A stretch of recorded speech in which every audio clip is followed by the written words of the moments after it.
You're listening to What Ray's Saying, the podcast. I'm back, and I'm sorry it's been a long time, but there's a lot going on right now. I'm trying to get across the finish line to finish up the last part of writing my dissertation. It's a struggle every day. It seems constant, years in the making. But this episode is a special episode. And it's special because there are a number of sources that say that about 90% of all podcasts, that's 90% now, don't make it past 10 episodes. And most podcast reviewers won't review your podcast until you get past 10 episodes. So here we are. We are 10 episodes in. But this one is a little different. This is part one of 3 episodes I intend to release in the next 10 episodes, somewhere in there.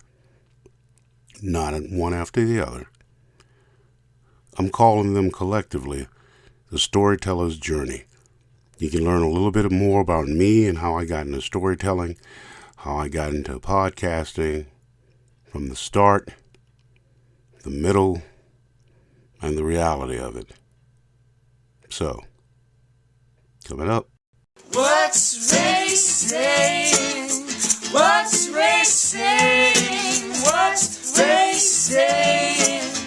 What's Ray saying?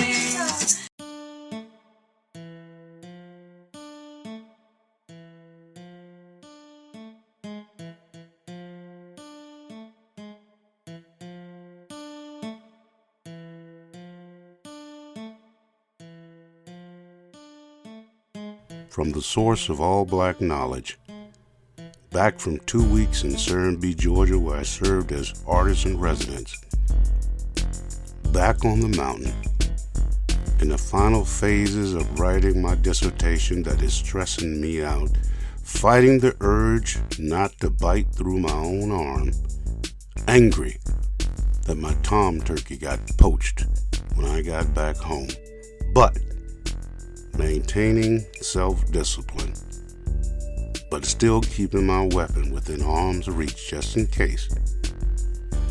Shut up and kiss me, fool, and get on with the podcast.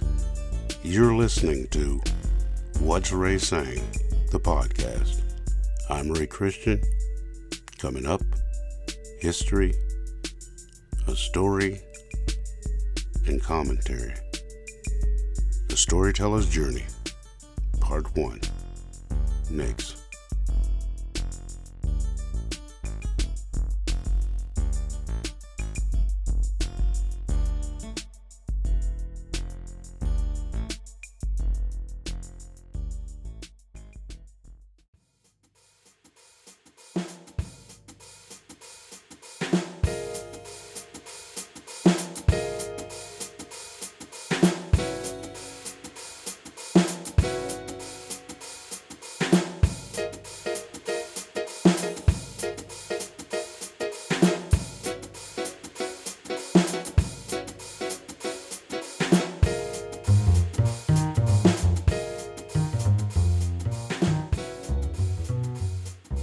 The storytelling tradition of many African cultures viewed oral history as fundamental to their existence as a people.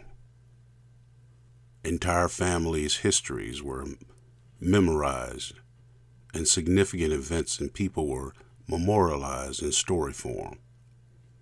And most of these tribal cultures, and even built-up cities in Africa, the responsibility of passing on stories fell upon the griot, or storyteller. Now those stories and these traditions of storytelling that traveled the horrific journey across the Middle Passage of the transatlantic slave trade had the additional burden of surviving the psychological weight of its bearer, as well as the physical toll on the body. And from these survivors across a barrier of language and a new and different culture came the additional responsibility of translating these stories. The translators were mostly young Africans who survived. As time progressed, and by the end of the transatlantic slave trade, stories from Africa were no longer easily relatable, as meanings and metaphors changed, or no longer had meaning or context.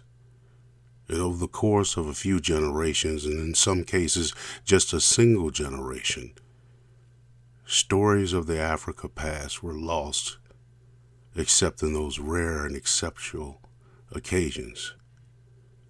And where they did exist, there were few that had the true texture of the story, or were maintained or told in a manner that it could be understood or understood by the people who existed in that time or place. New traditions of storytelling emerged for blacks during the peculiar institution of American slavery and Jim Crow, many generations removed from Africa. Cradle-to-grave stories of life, of the near present, recent memory stories that fall into two general categories, those of hardship, toil, anger, and abuse, and stories that were more appropriate for white ears that reinforced stereotypes, many in the form of black entertainers and storytellers in blackface, or other narratives that would not provoke controversy or discomfort or generate a sense of guilt, shame, or responsibility in whites. Some acceptable topics included stories of black humor, black faith, and the silliness of black people.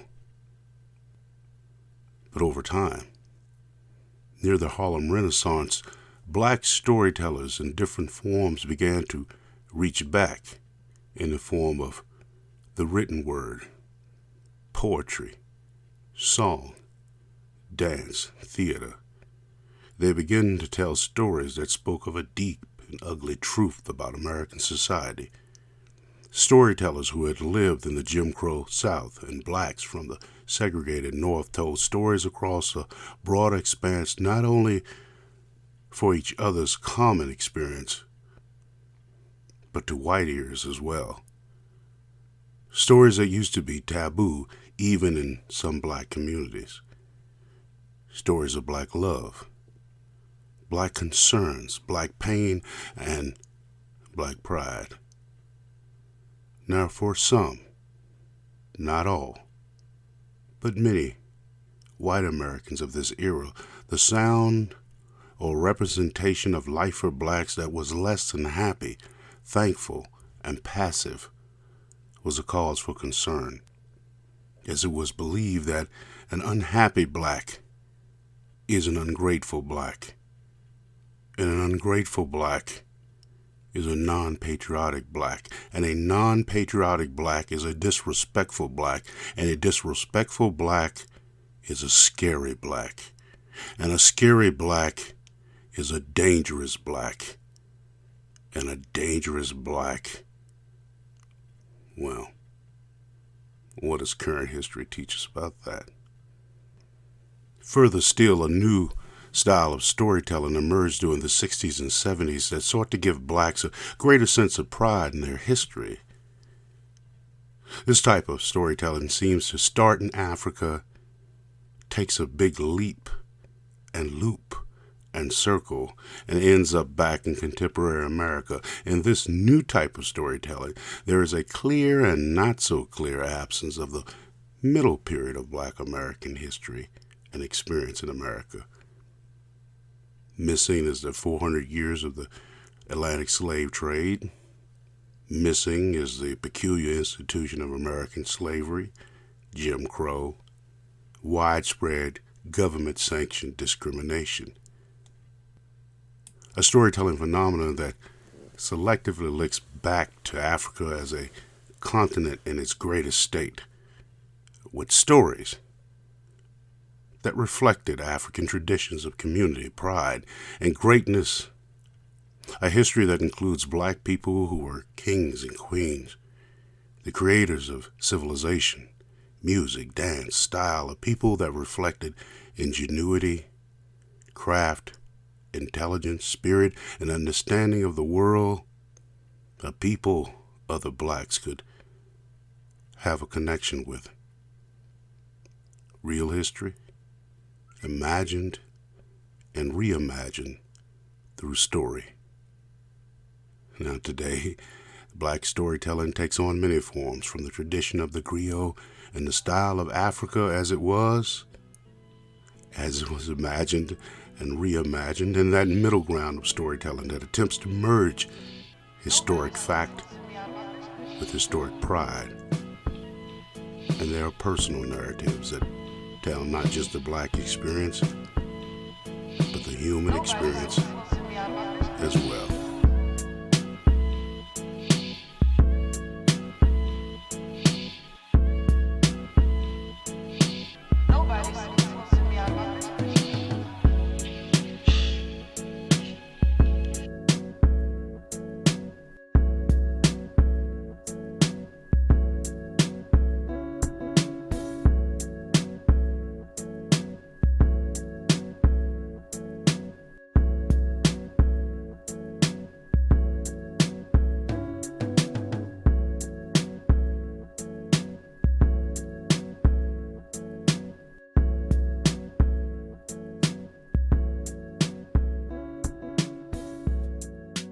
I initially got involved with storytelling for the purpose of getting my story out. I had thought that I had lived such an unusual life compared to some of the people that I would meet that that was something I wanted to do.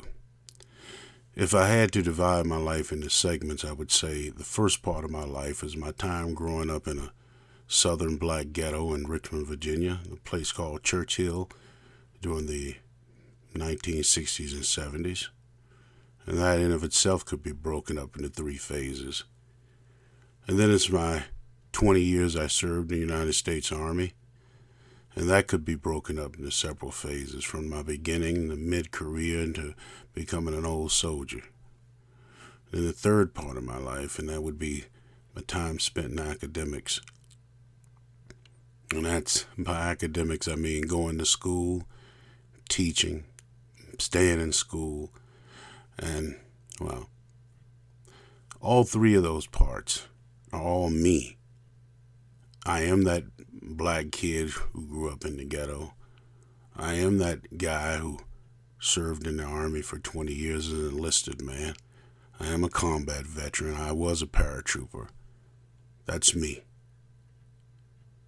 I am that guy who went to college. I am that guy who earned graduate degrees. I am that guy who taught. I am that guy who teaches. I am that guy who's about to complete his doctorate, even if he can't speak very well. That's all me. But in some ways, those different parts of my life, those things that are important to me, those things that make up who I am, don't always come together or merge together well. Many of the people that I grew up with, that I still have some contact with, can't relate to my time in the military. Maybe think it's a waste of time.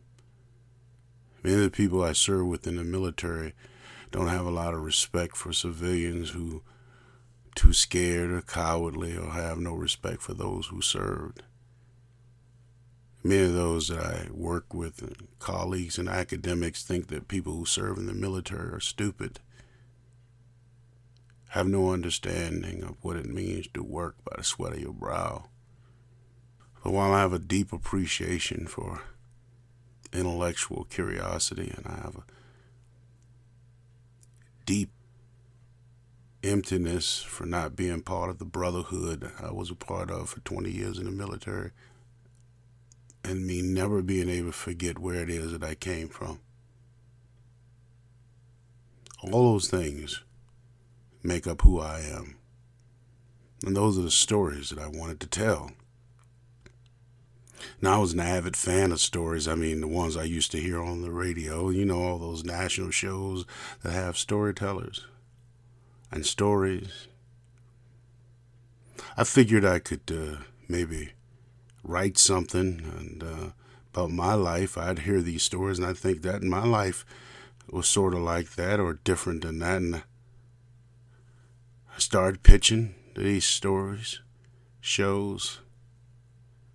I think I must have pitched to about 20 different stories, shows in all. And I kept repitching them, and almost to a story, they were all not accepted. Your story has no narrative arc, no character development. Perhaps maybe this would be best suited for a written magazine or publication, or simply no, we're not interested. And I mean, I pitched 20 stories, but I must have varied on them dozens of times, so it could have been maybe 100. And I was frustrated with the whole process. This world I couldn't penetrate. They don't want me. They're not interested in my stories. Man, my life was too odd, too unbelievable, too uncertain, too exceptional, just too damn different. I was not a important person. I wasn't associated with any historic person, place, time, or event. Maybe mine was just a story of loser stories, and they didn't need any of that on national radio. So I was getting frustrated, and I got near to a point where I was thinking this is all a complete waste of time. I need to focus my attention on something else. And I mean, the story thing is just a joke. It's never going to happen. So I decided to put together one last story, a story that was the most vulnerable story I could possibly tell, a story of my damn real life the way I wanted to tell it. A story from the world that people who grew up where I grew up would be familiar with. Hidden story, a dark story. But since it didn't matter, nobody was taking my stories anyway, at least I would confirm to myself, it doesn't make any difference. Just tell the story. So I pitched this story to about 14 different shows, maybe. No. And of course, even with that, I had never had any sense of ever performing this thing on a stage. I just wanted to read it to somebody, maybe. And over the course of months, I basically received no response. And I almost forgot about it. But I did receive one response. It wasn't a no. It was a maybe. It was from one of the producers of the podcast called Risk. And the producer asked me for more information. And I sent it, did some revisions, and she responded with maybe. She asked me for a recording. I sent it. She made some comments. Maybe. And she said, maybe, if he's interested, the host of Risk, Kevin Allison, he'll give you a call. But don't expect to hear from Kevin anytime soon. He's a busy man. I hardly even hear from Kevin quickly. And I just saw that as a kind of a side eye. This is probably going to be rejected, even though you've done all this work. But I got a response from Kevin Allison. He said he liked the story. He said it was vivid, it was raw, it was compelling. But he went further. And he gave me a chance, the opportunity to tell that story on the live stage when I found out that they were actually coming to North Carolina. Risk was coming to Chapel Hill. Now, that was well over 2 hours drive for me, almost 3, but I was going to make it as far as I was concerned. In North Carolina, where I didn't have any storytelling opportunities, certainly none in the town I live in, Boone, North Carolina, this was something. So I drove all the way down there. And I told my first story ever on a live stage. Thank you, Risk. So, coming up, I want you to hear that story as I told it, the very first story I ever told. Risk Live. This was in Chapel Hill. Now, I could tell you that this story comes with all kind of trigger warning, but it's my truth. And the story is called Comfortable in the Water.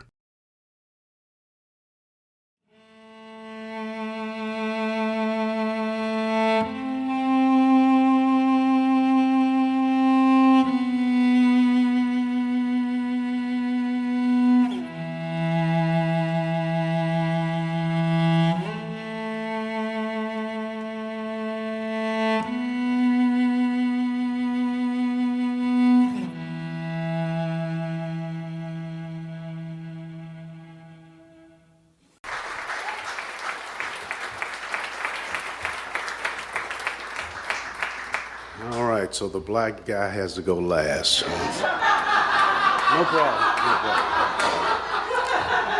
So, I was comfortable in the water.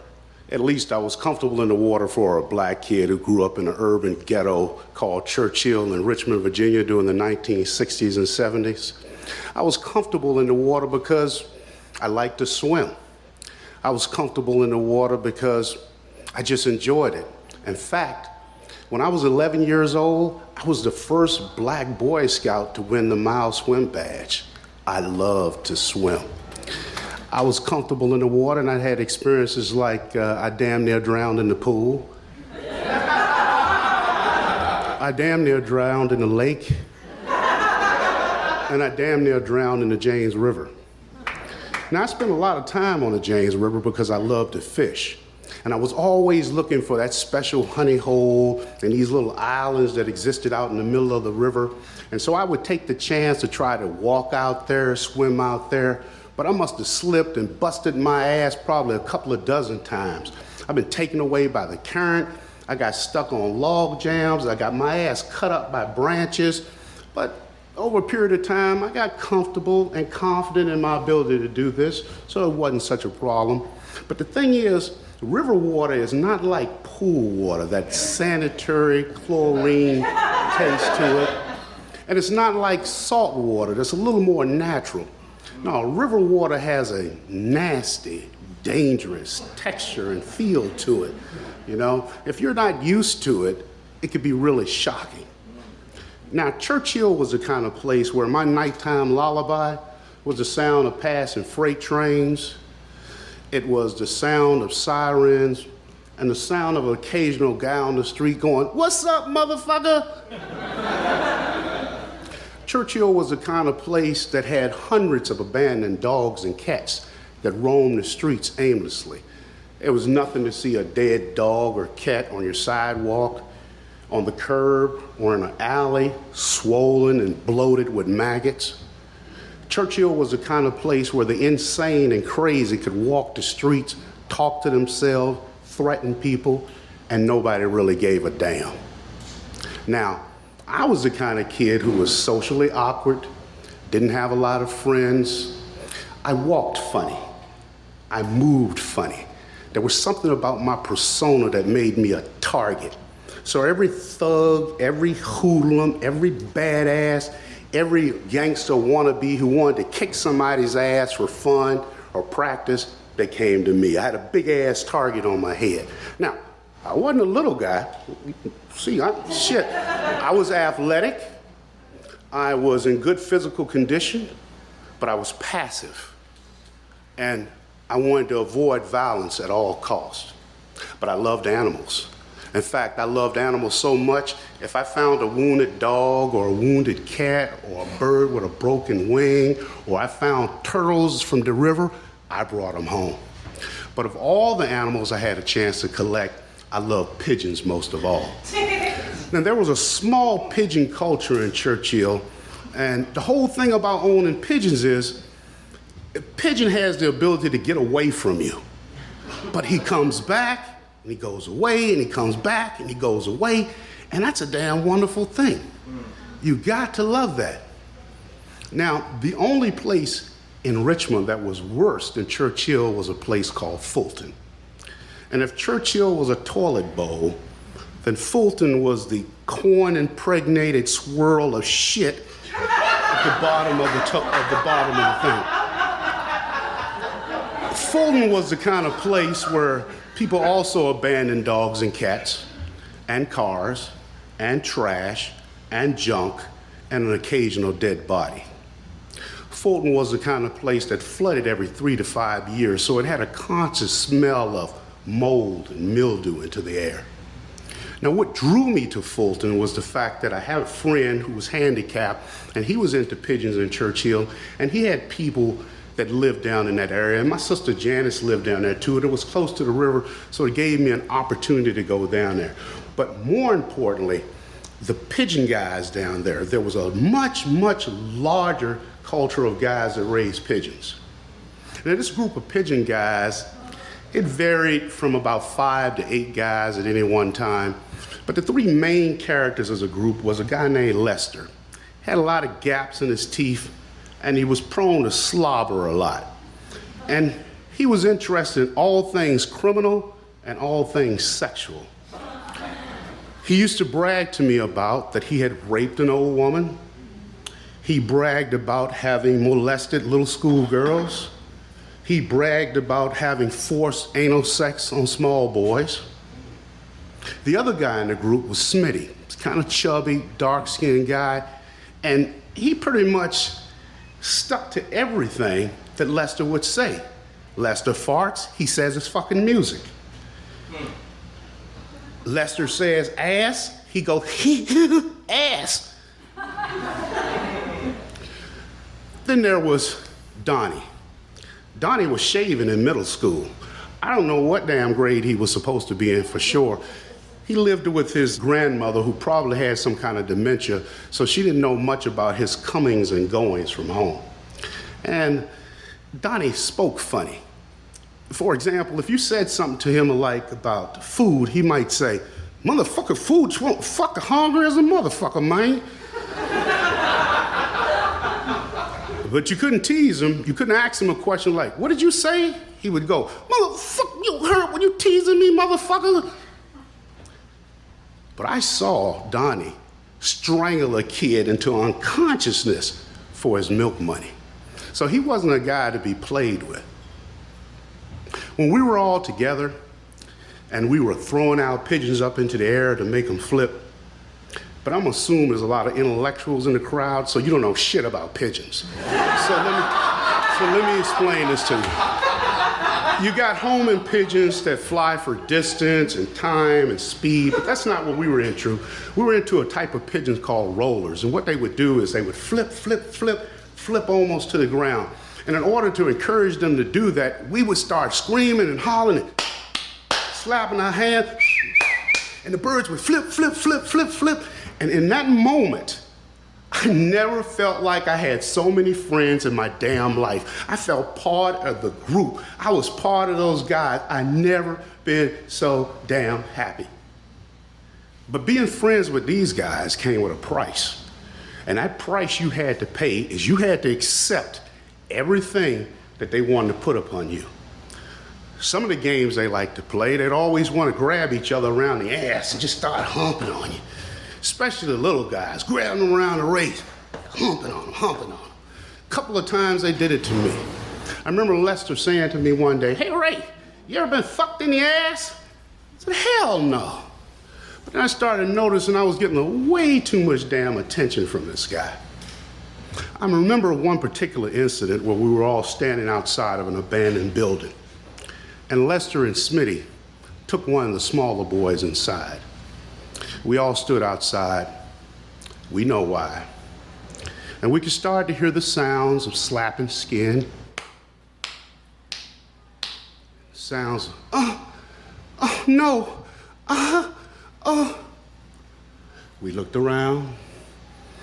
Dogs, sky, what's going on over there? We pretended like we didn't understand what was happening. When Lester and Smitty came out of the building, they were smiling, gave each other a high five. The boy was crying, not loudly. He just had tears in his eyes starting to well up.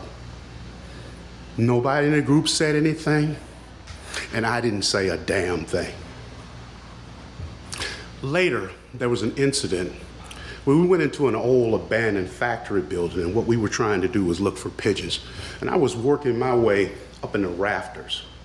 But through this big building and the hollowness of it, you could hear sounds easily being spoken. And while I was in the rafters, I heard Lester say, "We're gonna fuck his ass today. One of you guys get by that door, one of you guys get by the other door. We're gonna fuck him today." Well, I heard that. I skimmied out the back, out the window, and I waited outside. I don't know why the fuck I stayed there. I should have left, but I stayed out there. About 30 minutes later, Lester comes out and he is pissed. He's going, "God damn it, Ray, your ass would have been fucked. You are lucky. You are one lucky fucking dude." I laughed. Well, one day, the boys asked me, "Hey, Ray, Do you know the best place on the river to go fishing?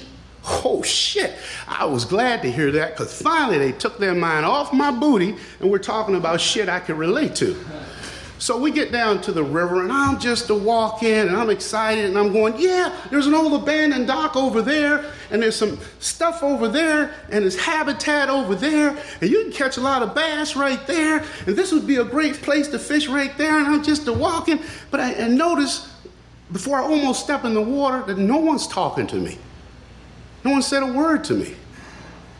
And I turn around, and Lester's got his erect penis in his hand, and he's holding it, and he's reaching out to me and said, get your fucking ass out of the water, boy. You're gonna get fucked in your ass. You're gonna get pegged in the ass. And I said, no, I started backing back into the water. Smitty chimes in, yeah, you're gonna get fucked in your ass, man. I heard one of the guys say, man, his ass is scared, leave him alone. Smitty said, yeah. Lester chimes in, oh no, he's gonna get fucked. You don't need to get wet, boy. You don't need to get wet, get out of the water. I started backing up, and as he was reaching out for me, I could tell that he didn't want to get wet. And I was going back, and I was thinking to myself, I don't fucking want this. All I wanted to do was play with pigeons. I don't want to be fucked. I don't want to be killed. I don't want to die. All I wanted was friends. I just want friends. I just wanted to play with birds. I don't want this shit. And they were coming toward me, and as I went further and further back into the water, the current took me. And immediately when they saw that, everybody took off and started running. Well, the current took me swiftly, and it was carrying me down the river, and I tried to get as close to the bank as I could, and the branches were hitting me, slapping me, cutting me. The boulders were cracking my knees. I went about a quarter mile down the river before I finally managed to grab hold onto a branch, pull myself up on the bank. I was dirty, I was tired, I was cold, and I was fucking scared. And every time I would hear as much of a teeny crackle of a branch, I would tremble up in fear. I don't want to die. I don't want this. And for a half hour, I was just petrified, standing there, waiting, wondering these guys are going to fucking kill me.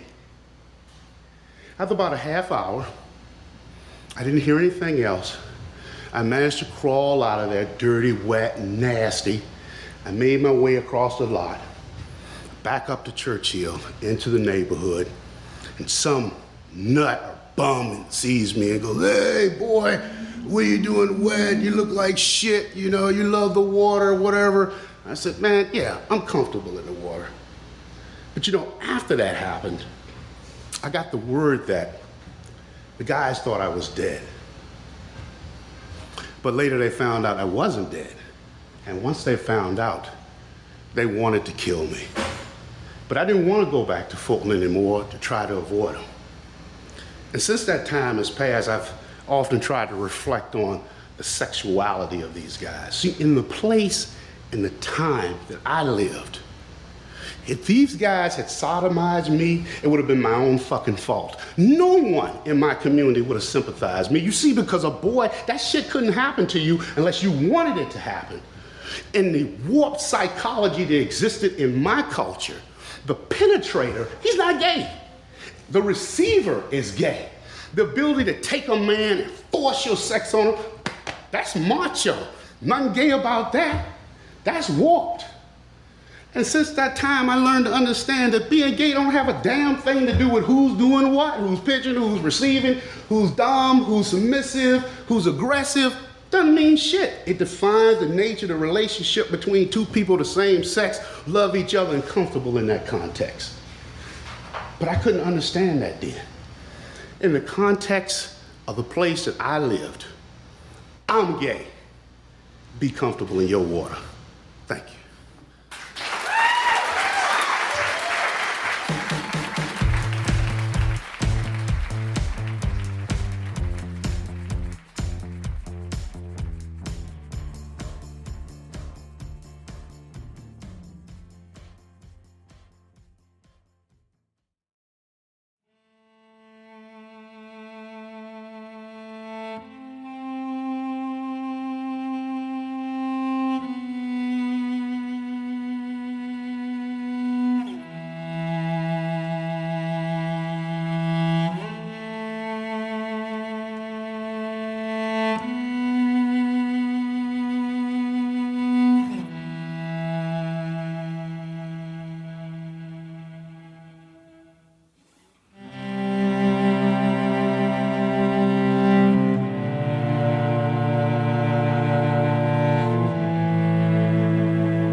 Now, that was a story I have only told once, and I may never tell again.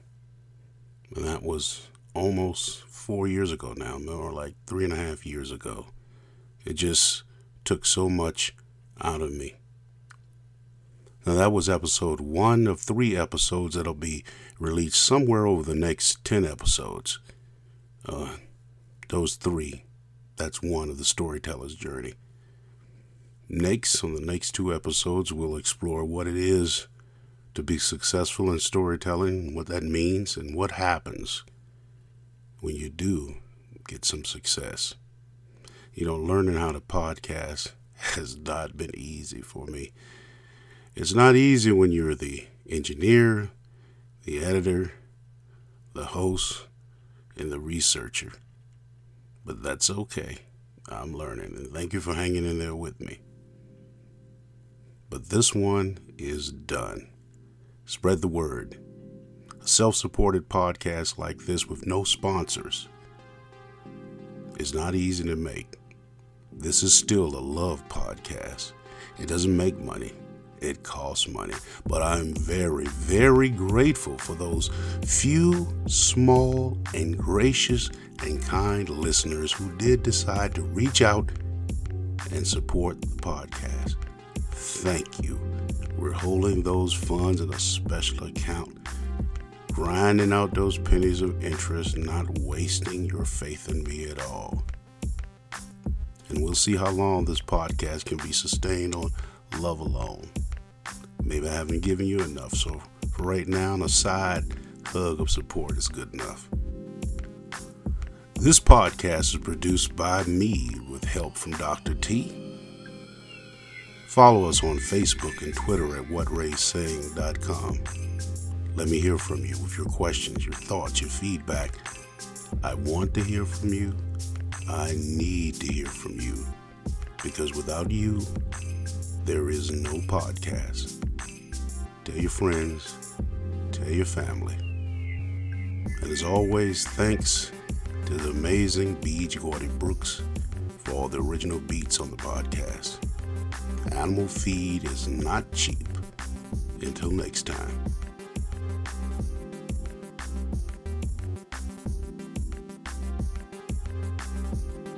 You have been listening to What's Ray Saying, the podcast, hosted by Ray Christian. You can find What's Ray Saying on iTunes, Facebook, and Twitter.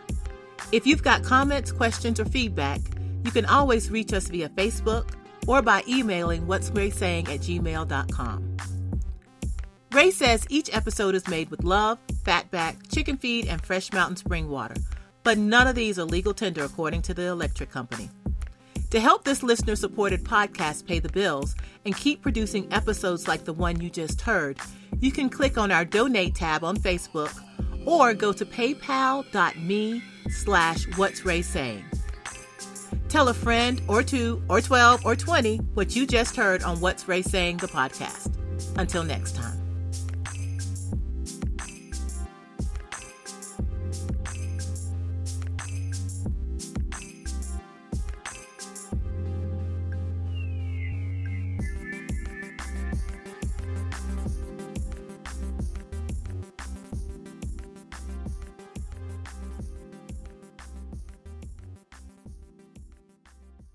What's Ray saying?